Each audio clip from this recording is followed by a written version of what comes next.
Democracy की हो रही थी, और पाकिस्तान में जब भी डेमोक्रेसी की बात होती है तो बड़ा एक हल्का फुल्का सा माहौल बन जाता है, क्योंकि डेमोक्रेसी पाकिस्तान में अभी तक कुछ बहुत अच्छी चली नहीं है।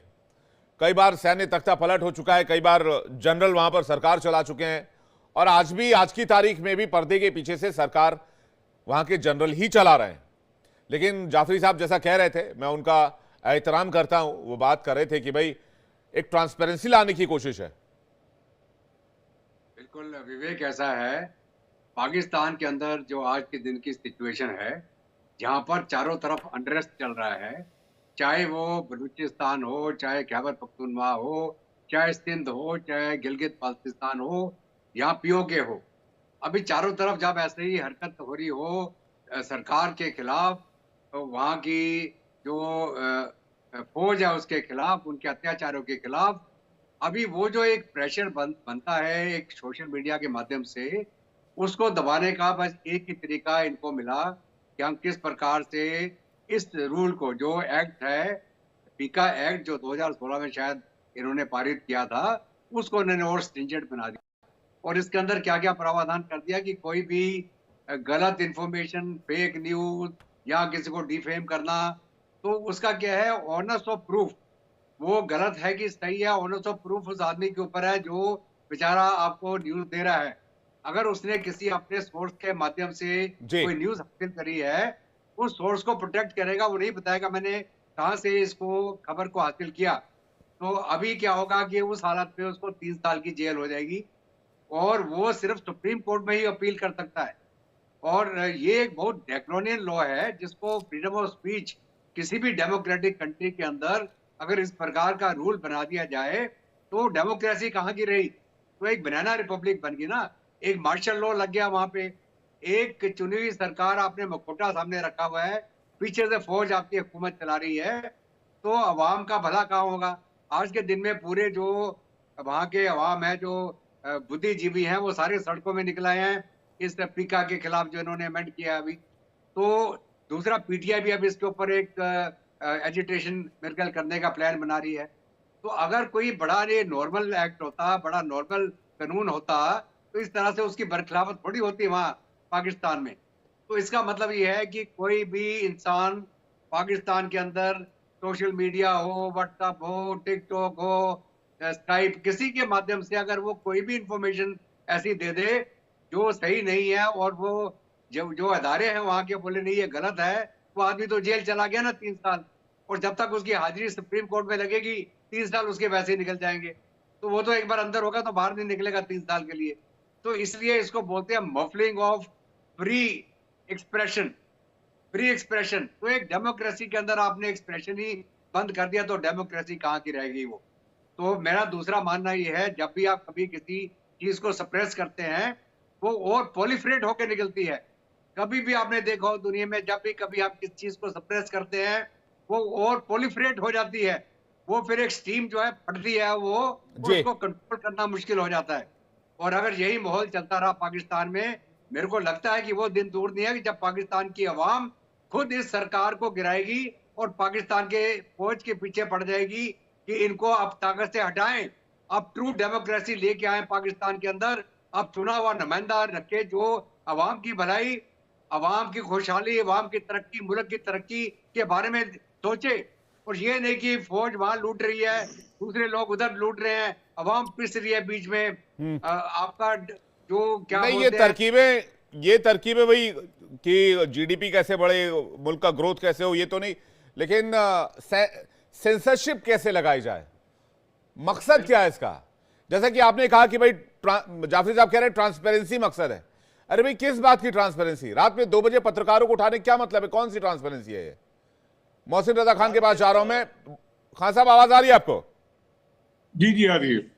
खान साहब को ये कौन सी ट्रांसपेरेंसी की बात की जा रही है? जहां पत्रकारों को बोलने की आजादी ना हो, कौन सी ट्रांसपेरेंसी है, बताइए।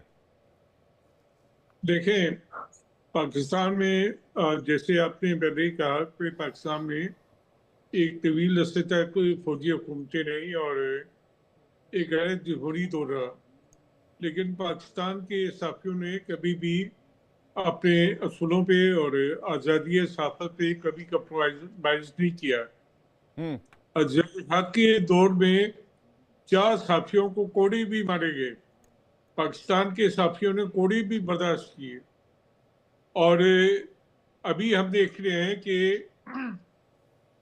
साफियों के अलावा सोशल मीडिया को जो है एक दायरे कार में डालने के नाम पर पूरी साफत को बंद किया जा रहा है, जबानबंदी की जा रही है।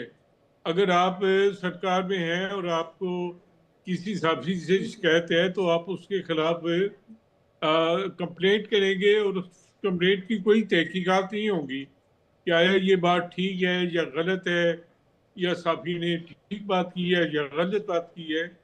अब वो इन्वेस्टिगेशन अफसर कहते हैं कि ये हमारा काम नहीं है कि हम इन्वेस्टिगेशन करें।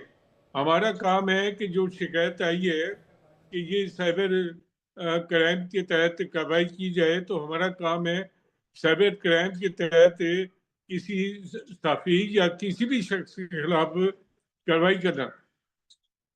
तो ऐसी दरखास्त एक मेरे खिलाफ भी हुकूमत ने दी है।